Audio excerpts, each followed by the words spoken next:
Primero que nada, agradezco enormemente la invitación. Para mí es muy especial poder compartir algunas reflexiones, algunos datos que creo que para ustedes pueden ser bastante útiles, dada esta nueva encomienda de ustedes para poder formarse y ser parte de la fuerza laboral en México, proveer servicios, liderar los servicios tal como tiene la virtud y el objetivo la Escuela La Salle.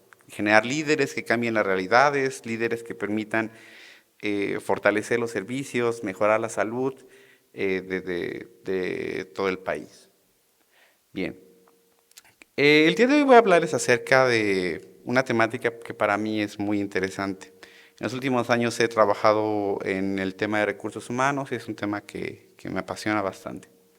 Bien. El contenido de esta sesión voy a tratar de hacerla lo más digerible posible, dado que no quisiera comerme demasiado tiempo. Voy a hablar acerca de dos retos principales que vivimos como sociedad en nuestro país, que son los cambios demográficos y el llamado antropoceno, que a pesar de ser un concepto bastante complicado, estamos viviendo y enfrentando las consecuencias a nivel nacional y a nivel global. Posteriormente voy a mencionar acerca de un panorama muy general de los recursos humanos en salud, enfocándome en las 4 carreras que conozco que tienen en la Escuela de Altos Estudios en Salud.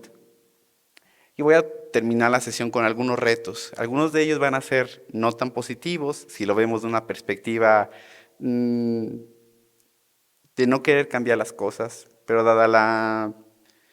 el objetivo de la Universidad de La Salle es generar líderes que cambien las realidades, líderes que permitan transformar la realidad, líderes que permitan enfrentar esos retos que tenemos como fuerza laboral en salud para poder proveer servicios de manera adecuada a nuestro país. Bien. En primer lugar, y decidí comenzar con esos datos, dado que aunque somos recursos humanos en salud, son estudiantes que van a ser parte de la fuerza laboral, ya sea del sector público o del sector privado, no estamos exentos de la situación actual que vive nuestro país.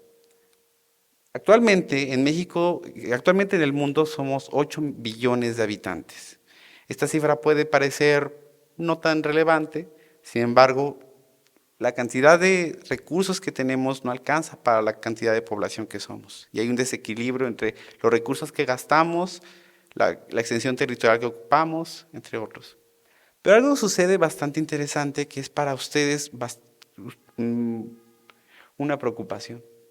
El mundo está más poblado que nunca, pero el crecimiento se está desacelerando. Probablemente esto pueda ser una incoherencia. Es decir, ¿cómo podría ser si somos la mayor cantidad de población que ha habido en todo el mundo, pero también se está desacelerando? Quisiera que pusiéramos atención en las dos principales líneas de esta gráfica. En color azul se encuentra el crecimiento poblacional, es decir, la cantidad de habitantes con proyecciones al año 2100. En la proyección que aquí pueden ver de 2015, vemos la cantidad de habitantes. Si hacemos también el acercamiento, podemos observar a 2023. Pero quisiera que identificáramos también la línea de tendencia en color rojo.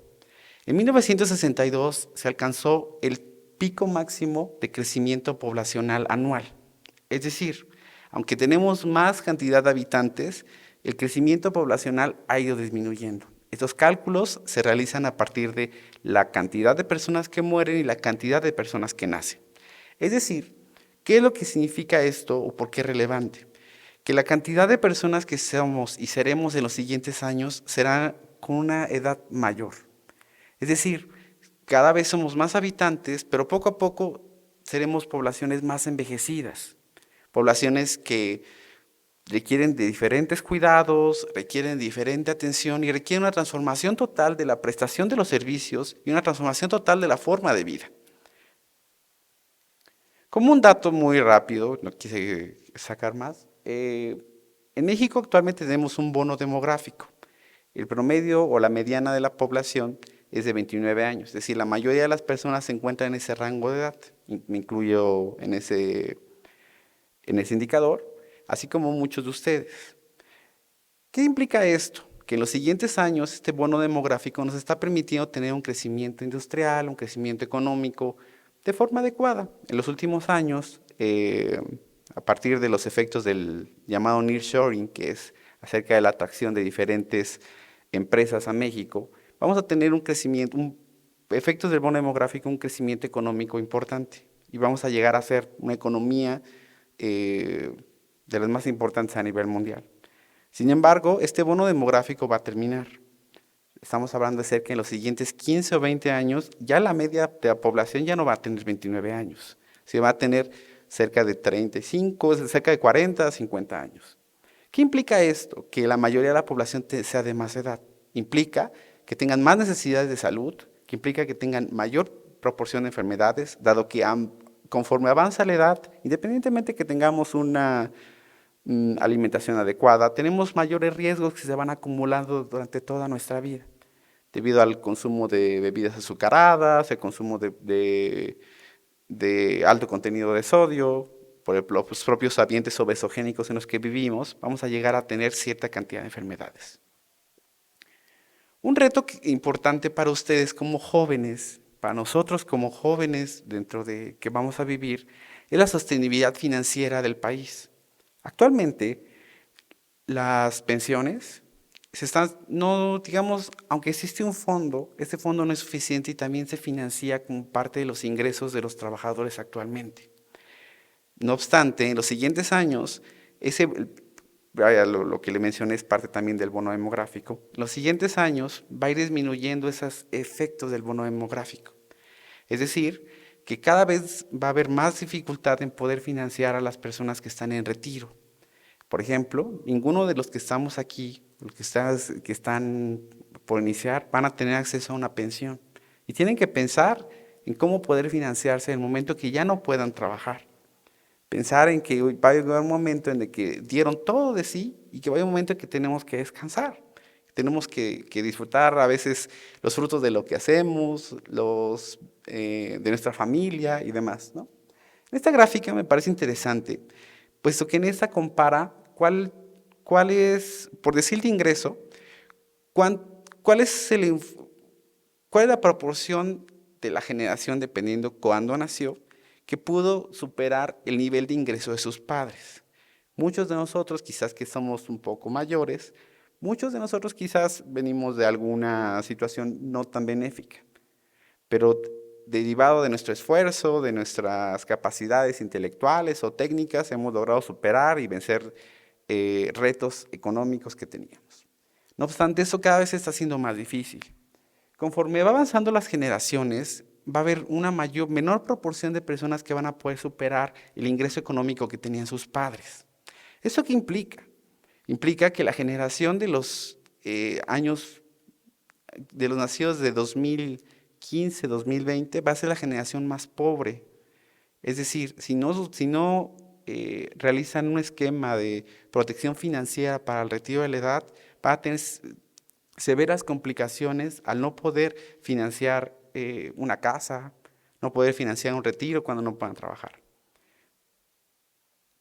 Esos son retos que estamos viviendo debido a la cuestión demográfica, es decir, el aumento de la esperanza de vida, el fortalecimiento de la atención médica, la generación de aspectos tecnológicos como la telemedicina, la medicina centrada en el usuario, ¿no?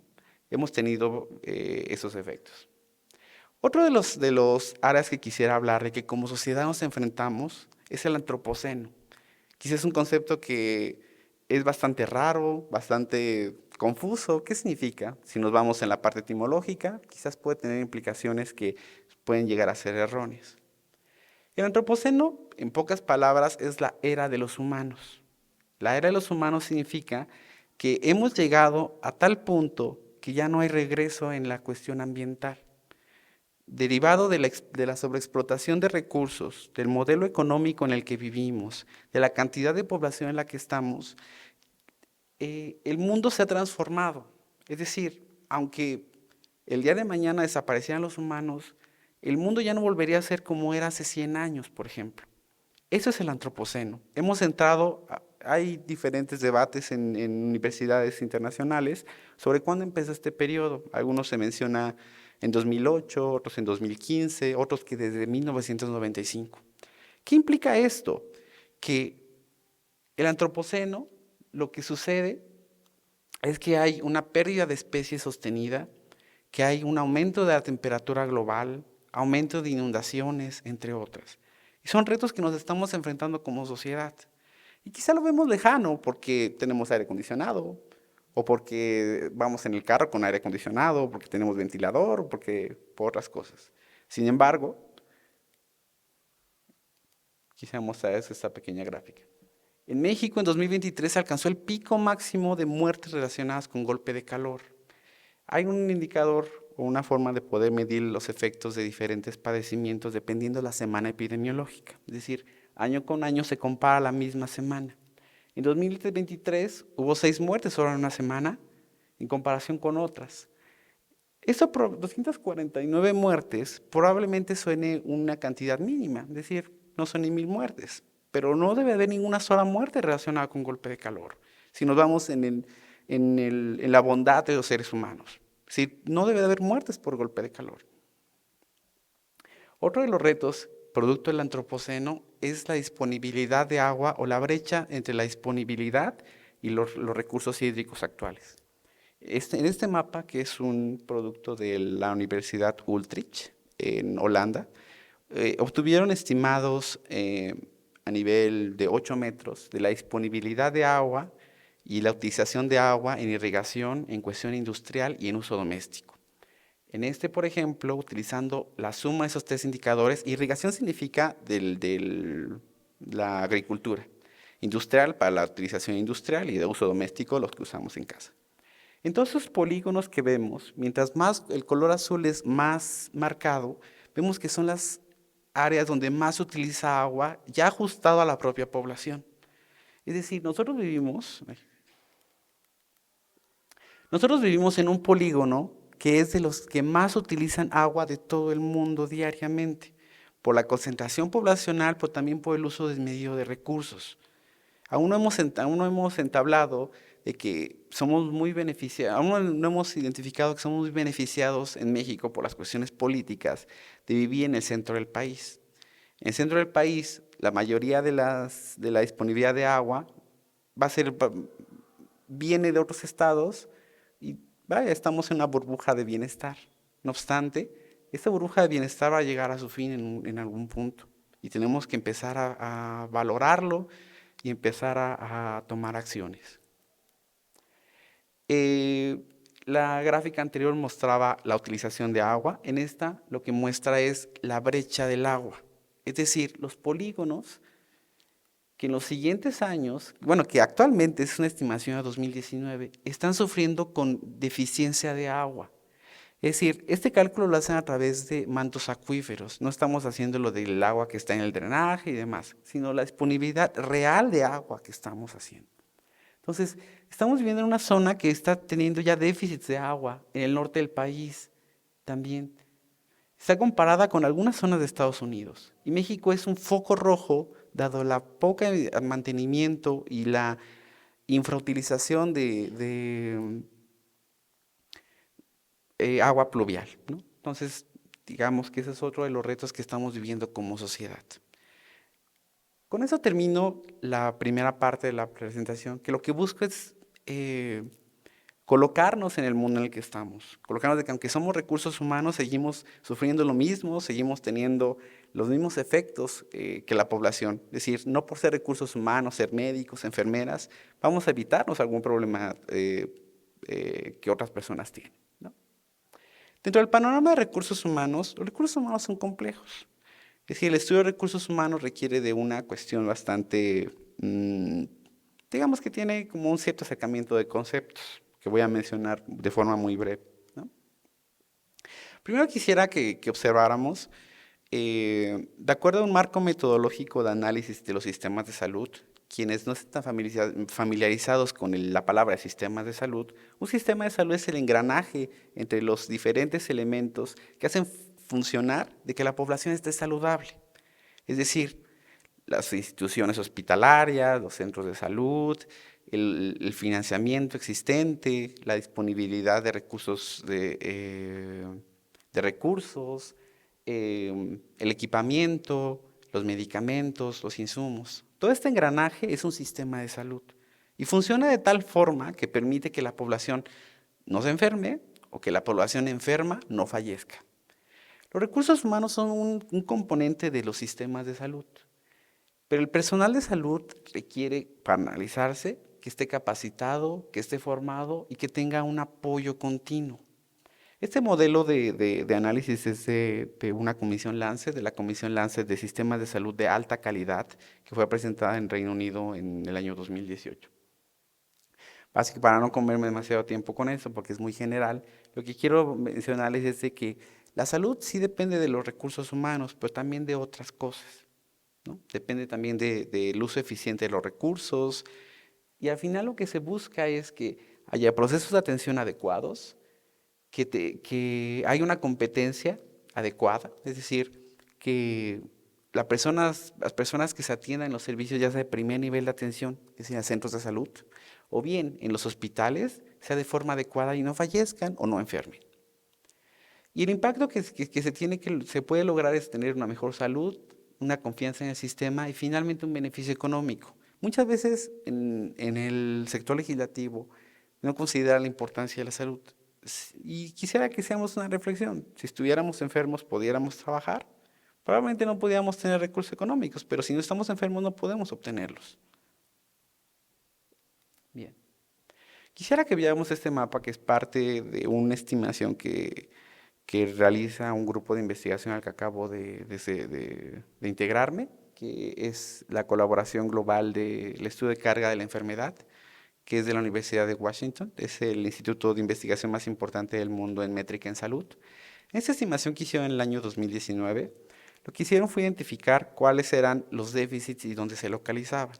A lo largo de su carrera ustedes van a encontrar de que hay cerca de 6 millones de recursos que para el año 2030 van a faltar.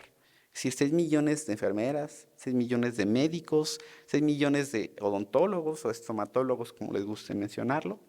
Es decir, va a haber un déficit de esos recursos. Pero cuando analizamos la distribución, vemos que hay una desigualdad en la distribución de recursos. Es decir, en los colores que están en más rojo, es decir, donde hay mayor déficit. En la zona de Centroamérica, en la África subsahariana, en la India, hay menor cantidad de recursos de los que realmente necesitan. ¿Y qué es lo que sucede? Dentro de lo que causa más relevancia es de que 15 países, por ejemplo, tienen casi el 50% de las enfermedades del mundo, que son Reino Unido, Estados Unidos, Holanda, China inclusive. Lo mismo de forma similar sucede con médicos, pero es cerca del 32%, ¿no? Y esos 15 países apenas representan el 20% de la población. ¿Qué significa?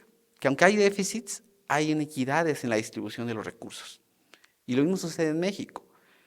Vemos que si vamos al estado de Guerrero o vamos a Chiapas, hay menos recursos de los que hay disponibles en la Ciudad de México. Por lo tanto, asumiendo, inclusive adaptando los resultados de nivel global a nivel nacional, vemos que los déficits se concentran en la población más pobre o de menores ingresos. Estas estimaciones las pueden identificar en este sitio web. Bien. Como parte también, el mapa anterior era sobre enfermedades exclusivamente, dado que solamente sacaron dentro de ese artículo como los que había más preocupantes, ¿no? Que eran enfermeras, de odontólogos y de farmacéuticos. En México no tenemos tan marcada la figura de los farmacéuticos, pero de todos modos la puse. En el caso de estomatólogos, hay una situación muy interesante que sucede. Para nosotros, y es una realidad, los que vamos al estomatólogo, que vamos al odontólogo, para muchos es un lujo. Es decir, la situación de los servicios públicos de salud en muchas ocasiones no permite que la población acceda a los servicios de atención dental u oral. Cuando van a los servicios, en muchas ocasiones, lejos de ofrecerles un tratamiento de rehabilitación dental, les quitan las piezas dentales. Entonces es una cuestión que más adelante voy a mencionarles, de las necesidades o la carga de enfermedades dentales, ¿no? En esta gráfica lo que podemos observar, quisiera que solo nos concentráramos en los colores, más allá de las formas, porque las formas son parte del tipo de estimado que realizaron. En color amarillo, se dan cuenta, están los países de altos ingresos. Es decir, la mayor disponibilidad de recursos humanos de odontología se concentra en los países que tienen mayores ingresos. Es decir, hay mayor cantidad de recursos formados e insertados en el sistema, que es una diferencia que vamos a ver más adelante, en los países de altos ingresos. Bien. Otra estimación que me pareció importante, que algunas estimaciones las saqué exclusivamente para las 4 carreras que teníamos en esta escuela, entonces por eso me concentro en estas carreras. En enfermeras, en el caso, va a haber un déficit, de acuerdo a una estimación que realizaron en el año 2019, va a haber un déficit de 53,000 enfermeras para el año 2030. Es decir, y aquí es ponernos a pensar, ¿el sistema de salud es capaz de adquirir esos recursos humanos de enfermería para poder suplir las necesidades de la población? Es decir, somos actualmente 335,000 enfermeras y necesitamos un aumento de 50,000 enfermeras, ¿no? Pero en muchas ocasiones, este solo se los coloco para poder adentrarnos a un tema que me parece muy importante, que muchas veces los tomadores de decisiones no están tan sensibilizados. Y ustedes, yo estoy seguro que muchos de ustedes van a llegar a ser tomadores de decisiones, legisladores, directivos, que van a cambiar las cosas. Y me gustaría que ustedes desde este momento comenzaran a entender estos conceptos. Hay una diferencia enorme entre la disponibilidad cruda y disponibilidad efectiva de los recursos humanos. La disponibilidad cruda se refiere a los recursos que se forman. Todos ustedes cuando salgan van a tener una licencia, van a tener una cédula que les va a permitir ejercer. Pero eso no significa que les va a permitir insertarse laboralmente. En muchas ocasiones, cuando hablamos de déficits, inclusive ustedes se ponen a revisar en las noticias, es que faltan 100,000 médicos, faltan 50,000 dentistas, pero lo que sucede no es que falte que se formen, falta que se contraten. Es decir, la diferencia está entre estos conceptos son la disponibilidad cruda son los recursos humanos en salud que se forman y la disponibilidad efectiva son los recursos humanos que están insertados en el sistema de salud, que están contratados en el sistema público de salud, ¿no? O bien el sector privado si lo quieren considerar. Pero no hay suficientes espacios disponibles y eso lo vamos a ver más adelante. Como la parte final de esta pequeña plática, voy a hablarles acerca de algunos retos en salud y tiene una cierta limitación, dado que una de las áreas más importantes que carecemos en México es la disponibilidad de datos. Es decir, si yo quisiera preguntar, por ejemplo, ¿cuál es la edad promedio de los médicos en México? Yo no lo sé. Si yo quisiera preguntar a los sistemas de información o registros, ¿cuál es la edad promedio de los odontólogos o de las personas que están en la rehabilitación? Tampoco lo sé, porque no hay información. Es decir, las autoridades del sector salud durante décadas han dejado olvidados la disponibilidad de información. Y eso es importante, dado que, como lo mencionábamos, los cambios demográficos a los que estamos siendo expuestos, también como recursos humanos una vez insertados, vamos a envejecer. Y el hecho de que las autoridades no conozcan los datos sobre las tendencias de envejecimiento y de retiro implica muchos problemas, porque no se sabe cuántos recursos se van a necesitar. Y actualmente la demanda y la oferta de los recursos humanos se hace de forma inercial. Es decir, se forman los que hay espacios en las escuelas, pero no se forman los que necesitamos en el país. Y eso sucede no solo en los recursos humanos. En México no hay una planificación de recursos humanos, una planificación que permita saber cuántos recursos, cuántos diseñadores gráficos necesitamos, cuántos abogados necesitamos y cuántos estamos formando. Y cada vez, y eso es parte de lo que mencionaba al inicio, de la dificultad que vamos a enfrentar como nueva generación de poder alcanzar un ingreso decente y adecuado. Debido a la sobredemanda, la sobreoferta que hay de ciertas profesiones, va a ir disminuyendo como tal la retribución salarial en muchas carreras. Y no es ajeno que cuántos médicos tienen que trabajar en un consultorio del doctor Simi o en consultorio adyacente a farmacia, siendo obligados a prescribir medicamentos como antibióticos con salarios ínfimos, precarios, pero es su única opción. ¿Cuántas enfermeras hay también que tienen que trabajar en los hospitales por contratos de 15 días o contratos de una semana? Porque no se tiene una planificación de recursos humanos desde el nivel directivo. Y es una invitación de que ustedes, y espero que también sea inspiración, para que ustedes cuando lleguen a estar en un puesto directivo, una de las principales cosas que piensen es cómo cambiar esta situación. Por eso en esta parte no es tan positiva, la verdad. De los retos de recursos humanos voy a dividirlos en dos partes. La primera parte, los retos que tenemos como en la atención directa a los usuarios, que si bien, si los que no queremos estar en el sector directivo y queremos estar en la atención al paciente porque nos gusta sentir la conexión que existe con los pacientes que tenemos, pues tenemos también retos que vamos a enfrentar. Uno de ellos es la carga de la enfermedad incremental, la calidad de la atención y la resistencia antimicrobiana, que es una de las principales situaciones que nos va a estar afectando en los siguientes años. En segundo lugar, voy a hablar acerca de gestión y políticas, que es un tema que además que me apasiona es el que me he formado en los últimos años. Es decir, vamos a hablar acerca de que ustedes cuando lleguen a un puesto directivo, que lleguen a un puesto legislativo, puedan tener un impacto, o que bien, inclusive desde estudiantes, puedan tener un impacto, una incidencia política. En primer lugar, vamos a hablar acerca de la carga de la enfermedad o bien el perfil epidemiológico del país. La carga de la enfermedad es un concepto que se creó en la Universidad de Washington en los años 70, en donde lo que buscaba es identificar cuál era el efecto en la mortalidad y en la discapacidad de las enfermedades. Aquí en esta gráfica podemos observar que el indicador que mide los efectos negativos de las enfermedades en el mundo se llaman DALYs o años de vida saludables perdidos. Es decir, en México, por ejemplo, la expectativa de vida es de 73 años para hombres y 76 años para mujeres, si no me equivoco. Previo a la pandemia, porque derivado a la pandemia de COVID-19 hubo un retraso y hubo una cuestión interesante que adelantó las proyecciones demográficas. Por primera vez en el año 2021 hubo mayor cantidad de muertes que nacimientos en todo el mundo, incluido México. ¿Qué implica esto? Que como les comentaba y veamos, espero que recuerden la línea de tendencia en color rojo, esto provoca que haya una disminución en la tasa de crecimiento poblacional.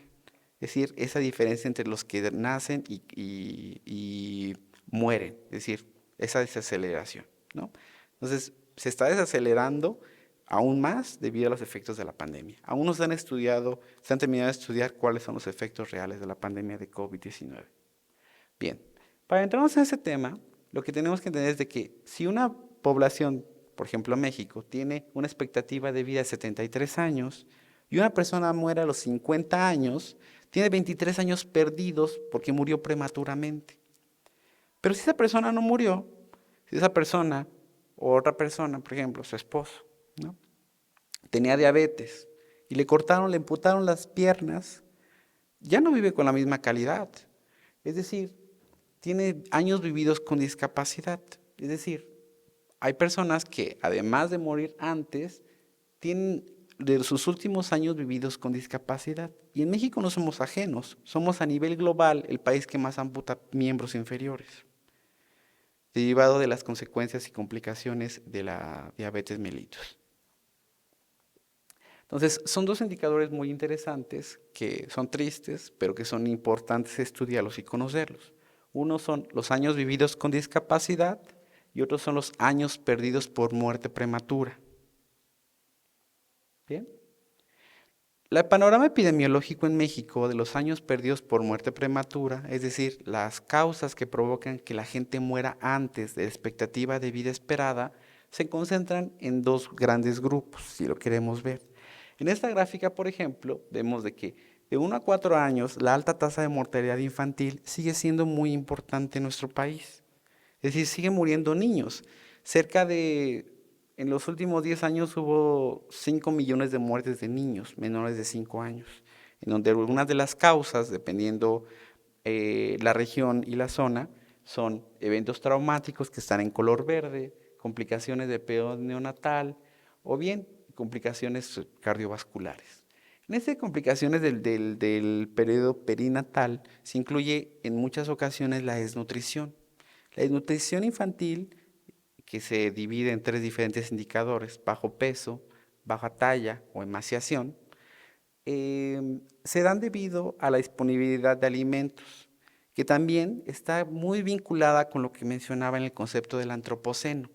El antropoceno, es decir, el aumento de la temperatura, la disminución de la disponibilidad de agua, va a provocar también una disminución en la producción de alimentos. Es decir, que vamos a estar enfrentando que esta carga de enfermedad de personas que no pueden acceder a los alimentos, aunque tengan dinero para comprarlos, va a ser una realidad en los siguientes años. Entonces, en esta gráfica podemos ver las muertes que son principalmente asociadas a cuestiones entéricas, a cuestiones de la digestión, que se asocian muchas veces a aspectos nutricionales. Por ejemplo, en la Sierra Tarahumada de Chiapas, perdón, la Sierra Tarahumada de Chihuahua, vemos que es una de las zonas donde hay mayores efectos, donde los 19 municipios de la Sierra Tarahumara de Chihuahua, por ejemplo, superan la media nacional e internacional de muertes por desnutrición infantil.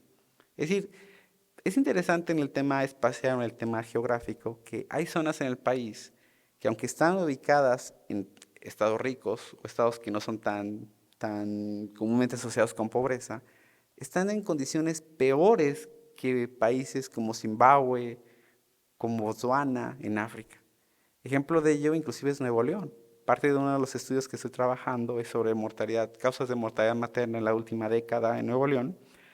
Identificamos, por ejemplo, que la tasa de mortalidad materna en Nuevo León es comparable con países africanos. Y Nuevo León es un estado rico. Sí, se mueren más madres que en países de altos ingresos y países que son similares a Nuevo León, ¿no? Bien. Para no extenderme en ese tema, otra cosa que quisiera que observáramos son los colores. Digo, eso está un poquito complicado de poder comprenderlo, pero está dividido por los grupos etarios diferentes. En color verde están las cuestiones de violencia, autolesiones, violencia por arma de fuego, violencia o bien autolesiones, suicidios. Vemos, por ejemplo, en color verde, cómo está marcado que de 15 a 49 años es muy alta las muertes prematuras por violencia o por suicidio, ¿no? Finalmente, para terminar con esta pequeña gráfica, vemos de que cada vez va aumentando las neoplasias, cada vez va aumentando las muertes por enfermedades cardiovasculares, pero también quisiera que observáramos el uso de sustancias, entre otras, ¿no?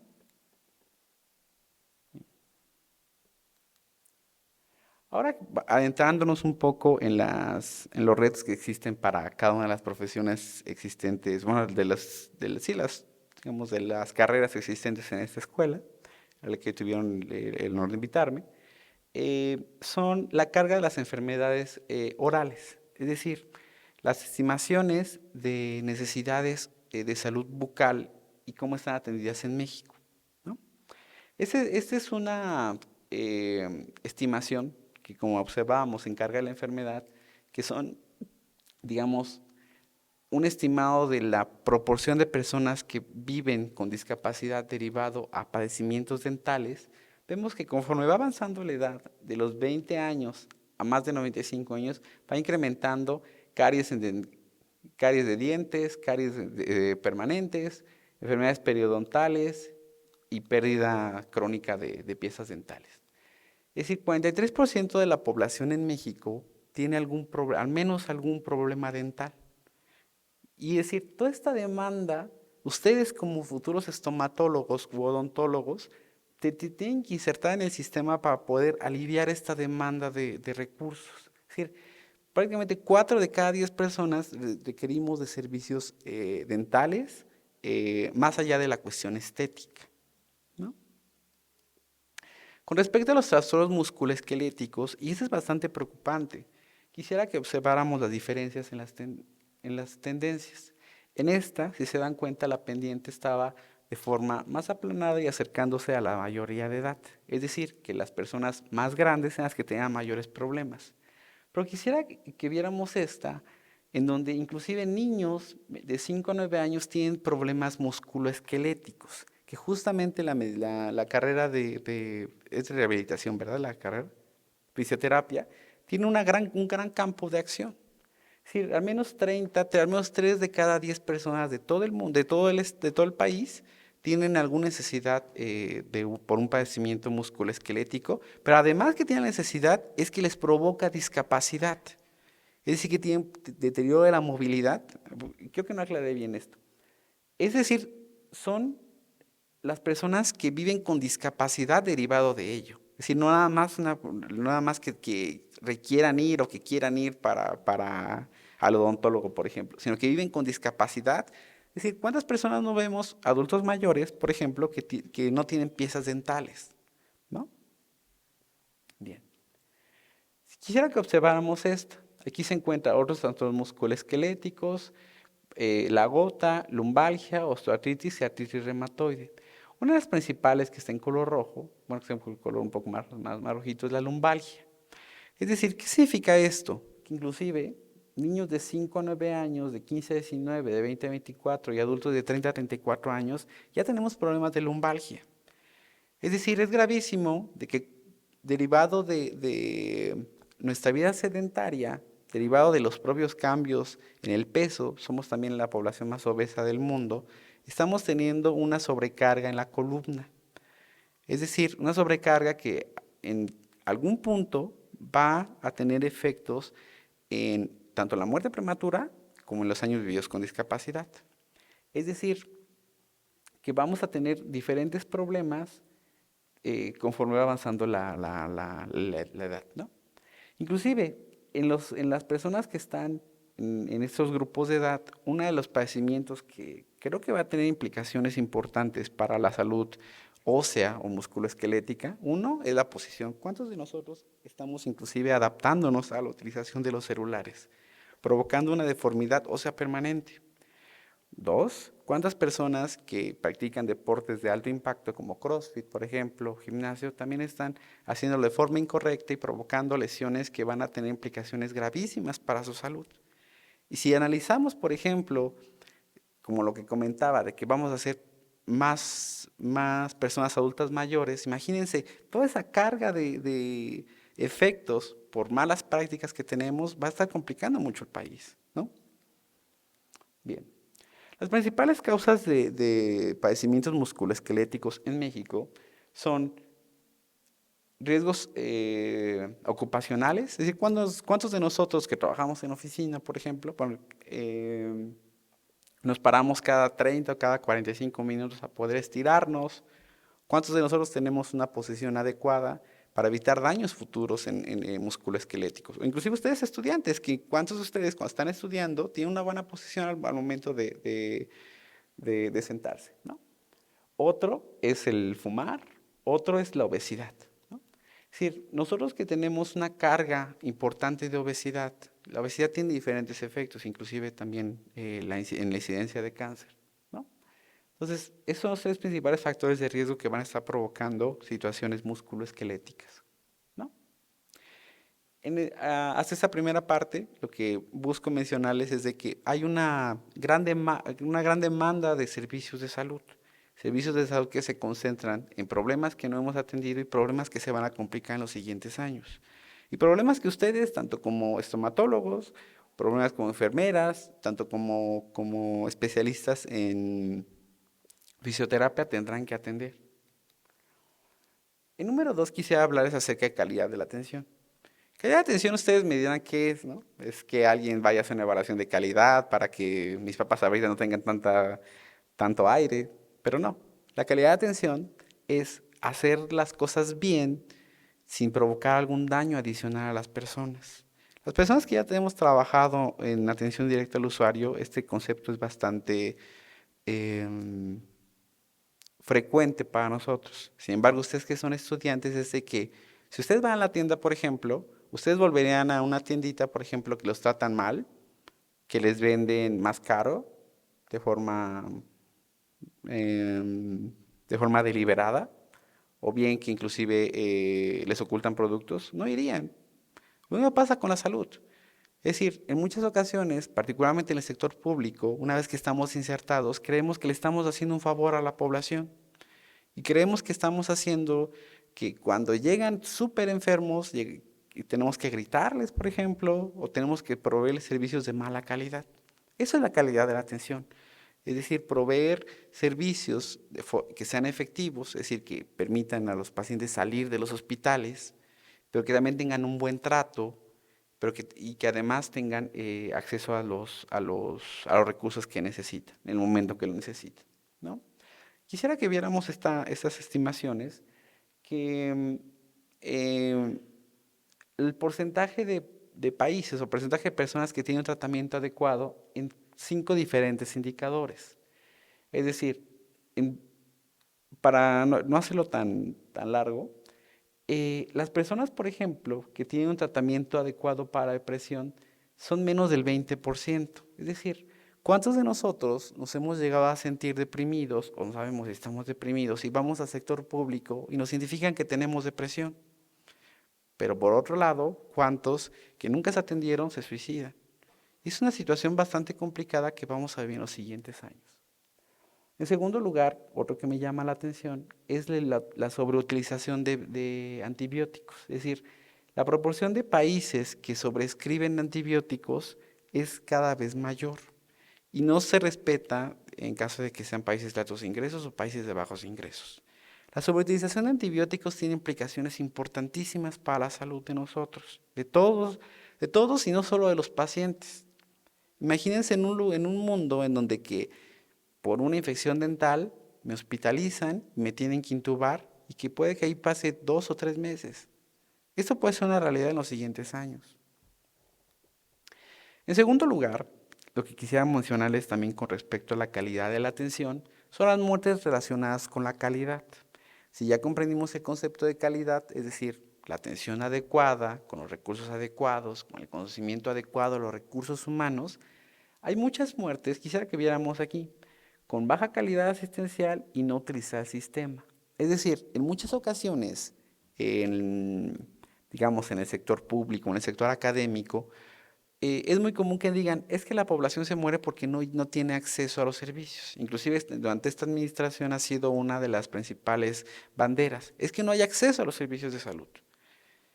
Evidentemente es un problema, pero de donde sí hay acceso a los servicios de salud y los servicios de salud no son de calidad, provoca muchas más muertes que el no acceder a los servicios. Por ejemplo, si yo tuviera un infarto, este será el porcentaje bueno, será la tasa que moriría por no llegar al hospital, por no acudir al hospital, por morirse en casa. Pero esta es la proporción que sí llegó al hospital, pero que allí se murió. De hecho, en México somos el país número 1 en muertes por infartos agudos al miocardio que llegan al hospital y se mueren. Es decir, en el área de urgencias, por ejemplo, un infarto está infradiagnosticado. En muchas ocasiones lo diagnostican. Les voy a contar una historia que es muy común. Resulta que va una persona que va al centro de salud. Doctor, tengo un dolor en la boca del estómago. Evidentemente no lo dice en la boca del estómago, pero el doctor podría valorarlo así. Tengo un dolor en la boca del estómago. Le revisa, le da omeprazol, que es un medicamento que creo que todos estamos muy familiarizados con él. Se va, digamos, son las 12 del día. Posteriormente regresa a su casa y se sigue sintiendo mal. Empieza con mareos y empieza con vómitos. Pero dice, no, está bien y se queda dormido. Eso era a las 12, ya pasaron 4 horas. Y dice, son las 8 de la noche. Y dice, no, le dice a su hijo, me siento súper mal, llévame al hospital. Llega al hospital y como hay otros pacientes que están baleados, o hay pacientes que también hay urgencias sentidas, como hay niños, por ejemplo, que tienen fiebre, pero que no tienen una fiebre grave, pero que el papá o la mamá quieren que lo atienda, llegan y lo sientan. Ya no son las 8, son las 10 de la noche. Y a las 11 de la noche se desmaya. Y en el momento que el que se desmaya, le hacen diferentes estudios, científicos que tenía un infarto. Y ya no pasaron 1 hora, 2 horas, sino pasaron cerca de 10 horas. Y es una situación que se complica y que es muy frecuente en todo el sistema de salud en México. Es decir, particularmente enfermeras, tienen que desarrollar habilidades en la identificación temprana de padecimientos cardiovasculares. Es decir, tienen que identificar cuáles son las necesidades, particularmente fuera de los entornos hospitalarios. Es decir, si yo hiciera una reperfusión farmacológica, podría incrementar la cantidad de horas, ¿no? Bien, espero no haberos confundido con esta historia, pero lo que quiero hablarles es de que en muchas ocasiones el infradiagnóstico mata más que el poder que no accede a los servicios. Entonces, eso también es calidad de la atención. Y ustedes como enfermeras tienen la oportunidad de poder salvar miles de vidas. Y quizás siendo insensibles, diríamos, se murió. Pero si fuera mi mamá, si fuera mi papá, si fuera mi tía, o si fuera yo mismo cuando tenga más edad, tenemos que pensarlo en eso, ¿no? También está muertes neonatales, por cáncer, por salud mental, entre otras. Otro de los datos, y espero que con este poder sensibilizarlos, es de que la calidad de la atención no necesariamente está vinculada de forma aleatoria. De acuerdo con esta gráfica, inclusive tiene datos de México también, quisiera que observáramos la ubicación de la unidad rural y urbana. Es decir, esos son, digamos, algunos indicadores de utilización del sistema de salud. ¿Qué es lo que nos dice? Que en lugares rurales tienen menor acceso a los servicios de salud, ¿no? Y uno pensará, efectivamente, porque si vamos a la zona de San Juan Chamula en Chiapas o vamos a la Sierra Tarahumara, pues no hay hospitales, ¿no? Pero hay caravanas. Y el sistema de salud tendría que asegurarse de poder llegar a todas esas personas. Pero en esta, y es una que me llama mucho la atención, es de que la mala calidad de la atención está relacionada con un bajo nivel educativo. Es decir, nosotros como recursos humanos en muchas ocasiones tratamos mejor a alguien que nos llega con posgrado, porque nos llega exigiendo, y tratamos peor a las personas que tienen un nivel menor a la primaria. Y ustedes como recursos humanos, y si se trata en el sector público, no van a atender a William Levy, no van a atender a personas de altos ingresos, van a atender a personas que requieren los servicios. Personas que si ustedes no dan de sí, que si no aplican los conocimientos que adquieren durante la carrera, van a tener diferentes efectos, tanto morir antes o morir con discapacidad.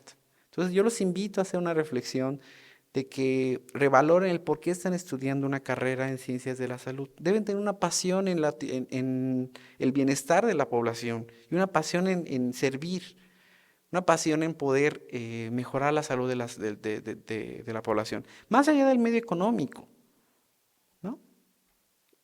Bien.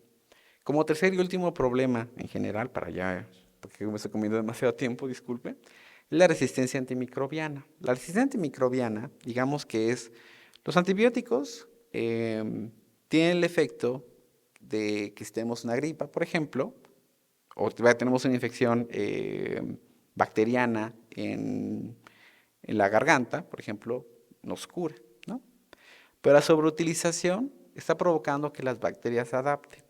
Y prácticamente como una película zombie, por ejemplo, una película de miedo, vamos a llegar a un punto donde los antibióticos ya no nos van a servir. Y probablemente digamos, eso está a años luz. En 50 años quizás ya no voy a vivir.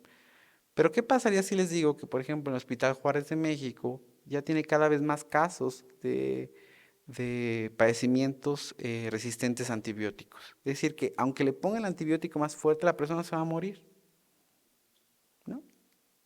Entonces, esa es una estimación que justo es parte del Instituto de Métrica en Salud de México, en donde 150,000 defunciones, ay, perdón, 150,000 defunciones son por sepsis. Es decir, la sepsis se puede definir como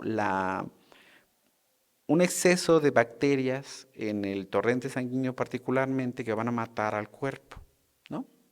Entonces son 150,000 muertes. 112,000 muertes son por infecciones bacterianas. Pero quisiera que viéramos entre 20,000 y 70,000 son personas que murieron debido a resistencia antimicrobiana. Ya no estamos a años luz, estamos actualmente. Hay muchas personas que llegan a los hospitales, que llegan muchas veces a morir porque su cuerpo ya no resiente los efectos de ningún antibiótico. Y eso mucho tiene que ver con la prescripción, la mala prescripción de antibióticos que hemos tenido. Esa es una. Y otra también la cuestión de agricultura. Por ejemplo, el salmón chileno tiene diferentes prácticas en la sobreutilización de antibióticos. Entonces, quien coma salmón chileno debe tener ciertas medidas para poder evitar que también los efectos de la mala agricultura de ciertos peces también afecten a nuestro cuerpo, ¿no? Y es decir, lo importante de esto es de que las muertes por resistencia antibacteriana son mayores que la razón de mortalidad materna, que el VIH-Sida o que la malaria. Es decir, ¿cuántas de nosotros nos gustaría morir que no hay ningún medicamento que nos haga?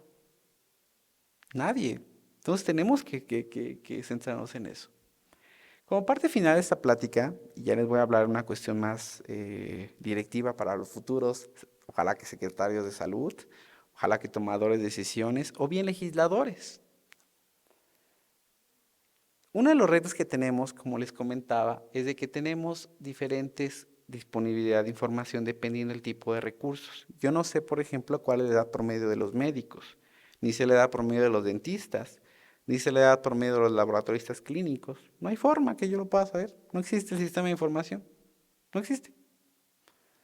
En el caso de las enfermeras, hay un sistema que se llama SEARE, que fue creado en 1998 y que justo todavía cuando estaba en la secretaría yo busqué crear el CIARMET, que era también para médicos, pero no hubo oportunidad, pero ojalá que alguien de ustedes también lo pueda proponer, ¿no? Es decir, que haya un registro también nominal de médicos y de otros recursos que permita crear políticas basadas en datos, ¿no?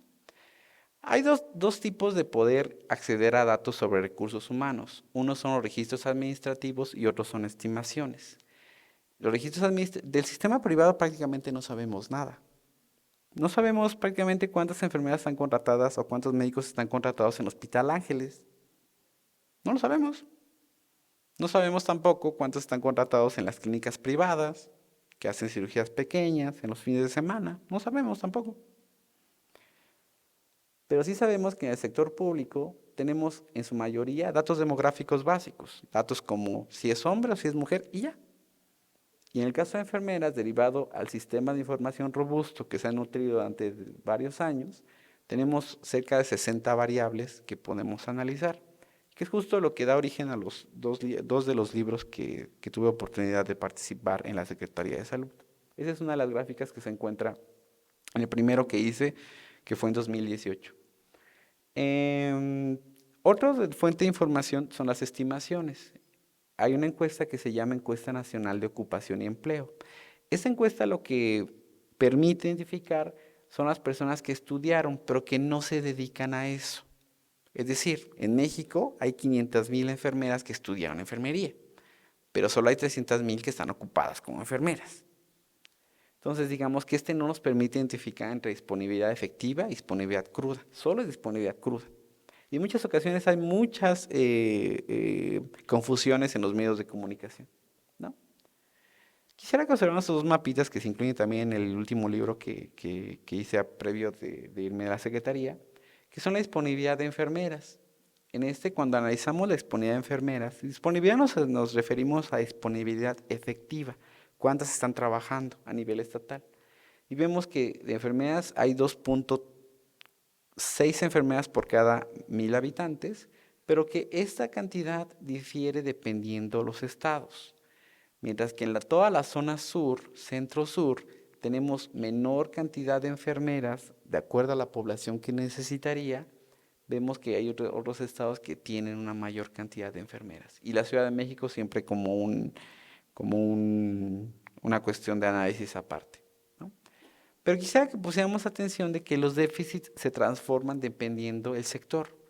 En el caso de las enfermeras, los déficits principales se encuentran, si hacemos análisis por primer nivel de atención, se encuentran en la zona norte. Es decir, hay personas que no pueden acceder a los servicios de atención primaria por no tener recursos humanos. Están en Quintana Roo, están en Puebla, están en Morelos, en Jalisco. Entonces digamos que estos son algunos indicadores que nos permiten identificar las problemáticas. Esa es una gráfica central que quisiera tratar con ustedes.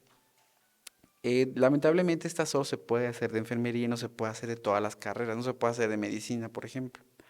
Pues en esta lo que nos habla es acerca de la relación entre la brecha entre la disponibilidad cruda y disponibilidad efectiva.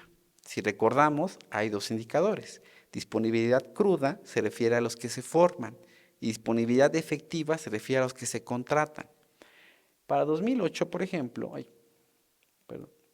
para 2008, por ejemplo, 2008-2010, de cada 10 enfermeras que egresaban, se podían contratar a 7. En 2018, de cada 10 enfermedades que salen, se pueden contratar a 3. Y eso tiene implicaciones gravísimas, porque se siguen formando recursos, se siguen abriendo escuelas que muchas veces son de mala calidad. Es decir, no todas tienen la infraestructura de La Salle para formar recursos humanos. A veces crean una escuelita en un pueblito, en un municipio muy pequeño, y crean una escuela y creemos de que estamos haciendo un bien, pero estamos haciendo un mal y es una situación que ustedes como recursos humanos tienen que exigir que haya algún cambio. Es decir, es gravísimo que de cada 3 enfermeras solo se pueden contratar, de cada 10 enfermeras se pueden contratar 3. Es gravísimo. Y lo mismo pasa con médicos. De cada médico, ¿cuántos se pueden insertar o pueden entrar a una especialidad? Hay muchos que ni siquiera tienen un trabajo. Entonces es gravísimo el tema, ¿no? Esa es una disponibilidad sobre odontólogos por cada 100,000 habitantes de 2022. En México solo hay 10,000 odontólogos contratados en el sector público. Dícese IMSS, ISSSTE, SEDENA, SEMAR, Pemex, DIF, ¿no? Y vemos de que los estados que están en color azul, digamos que tienen una tasa más elevada que a nivel nacional. Los que están en color gris, digamos que están mal, pero que pueden suplir sus necesidades. Y en color rojo están los estados que tienen una situación gravísima de menos recursos humanos de los que necesitan, en el caso de odontólogos. Pero el problema no es formarlos, el problema es que exigir a las autoridades que creen las plazas disponibles. Ese es el gran problema. Y eso es algo que, por ejemplo, en esta administración no han observado. En esta administración crearon, por ejemplo, las UNISA, Universidades de la Salud, que uno de los efectos que tienen es crear mayor oferta de recursos humanos, pero no está generando mayor disponibilidad de espacios laborales. Es gravísima esa situación para los siguientes años. Lo mismo sucede, desafortunadamente para el caso de fisioterapia no hay contratos específicos de fisioterapeutas. En muchas ocasiones se contratan como técnicos en rehabilitación en el sector público, ¿no? Digamos que aquí está peor el panorama, solo la Ciudad de México es el estado que tiene una mayor o una estimación, digamos, no tan mala de recursos humanos en rehabilitación. Y todos los estados tienen déficits enormes. Es decir, las personas que quieren pagar para tener un bienestar en su salud articular o en su salud ósea, tienen que hacer, que quieren ir, tienen que pagarlo. Y es gravísimo el tema, ¿no? Y vemos que, si recuerdan la demanda que tenemos, vemos que hay una demanda no atendida altísima, ¿no? Bien. En tercer lugar, quisiera mostrar esta otra gráfica que también es de enfermeras, porque justo no tenemos más datos de otros recursos humanos, porque es el envejecimiento poblacional. En el caso de enfermeras, por ejemplo, todos esos estados en los siguientes años, particularmente Durango, van a tener cerca de una de cada 4 de sus enfermeras que se van a retirar por edad avanzada. ¿Qué implica? Que va a haber una cantidad enorme es decir, los déficits actuales históricamente generados van a ser mayores. Entonces es muy importante. Bueno, esta gráfica la explico muy rápido, digamos, es una gráfica de dispersión que lo que analiza es el porcentaje de enfermedades menores de 35 años con el porcentaje de enfermedades mayores de 55 años, haciendo una especie de análisis comparativo que permite identificar los perfiles de envejecimiento, ¿no?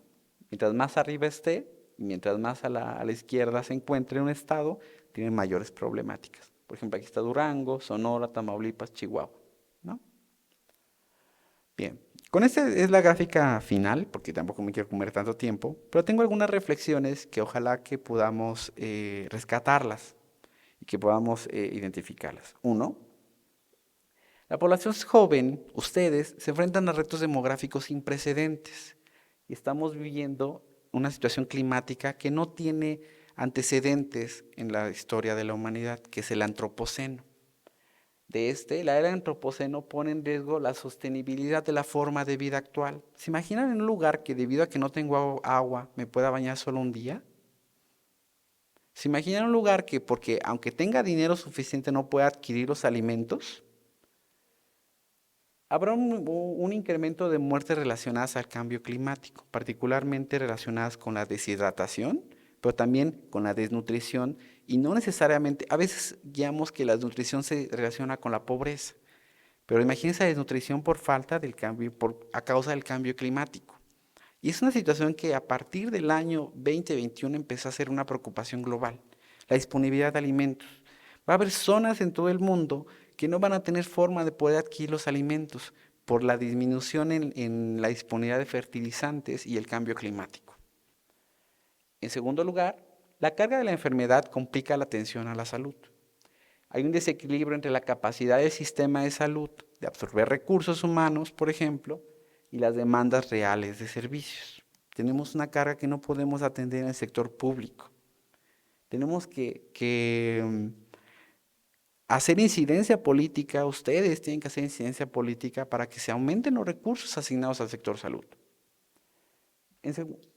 Las demandas de salud dental y musculoesqueléticas crecerán en las siguientes décadas y se desconoce si el sistema público se adaptará o simplemente seguirá perpetuando esas deficiencias. En tercer lugar, la mala calidad de la atención es causa de la muerte de 16 millones de muertes a nivel mundial y de 2 millones en México. Imagínense que supieran que algunos de sus familiares mueren porque lo atendieron mal. ¿Qué harían? ¿Cómo responderían? ¿No? Por ello, por ejemplo, también la calidad de la atención es menor en personas de bajos ingresos, de bajo nivel educativo y en zonas rurales. Y aquí es una invitación para sensibilizarse. No piensen que le están haciendo un favor a las personas cuando acceden a los servicios, ni que cuando les llegan a decir algo, decir, es un derecho que ustedes como recursos humanos son piezas del sistema de salud y que tienen que proveerlos. Tienen que desarrollar esa sensibilidad para la población. En México, entre 18,000 y 70,000 personas murieron a causa de la resistencia antimicrobiana y tenemos que empezar a ver esa problemática. En México, por ejemplo, no hay una estrategia nacional para la prevención de la resistencia antimicrobiana. Justo voy a escribir un artículo que va a salir publicado en Nexos en los siguientes meses sobre ese tema. Ya les invitaré a leerlo, ese artículo. Los sistemas de salud de información son deficientes y no permiten tomar decisiones correctas. Como les comentaba, no podemos saber las edades de los recursos humanos. No podemos, no hay forma. Y estos son los finales. Existe un desequilibrio entre la disponibilidad cruda y efectiva de los recursos humanos. Los espacios laborales del sector público son insuficientes en comparación de en comparación de la oferta de estudiantes. El mayor déficit de enfermeras es en el primer nivel de atención. Y hay una demanda no atendida de padecimientos y pocos recursos humanos de odontología y casi nulos de rehabilitación. Y en un momento hace incidencia política, les reitero. Se necesitan liderazgos jóvenes, proactivos, que se apasionen por algo. Y yo los invito a apasionarse por lo que les gusta. Si se apasionan por los recursos humanos como yo, se apasionan por los datos, se apasionan por la estadística, háganlo. Pues se apasionan por la salud de los pacientes, por las personas que viven con VIH, por la mortalidad materna, háganlo. Pero apasionense realmente. Es importante que desde su formación académica se involucren en las políticas públicas y sector educativo. Aquí finalmente les invito de que una reflexión de que tenemos que cesar de autodefinirnos y ponernos límites. Tenemos que cambiar de rumbo las veces que creamos necesarias. Y les comparto una foto que tuve la oportunidad del año pasado de exponer en la Cámara de Diputados para que se creara una estrategia de salud mental que poco a poco evolucionó y justo ya se lo publicaron, ¿no?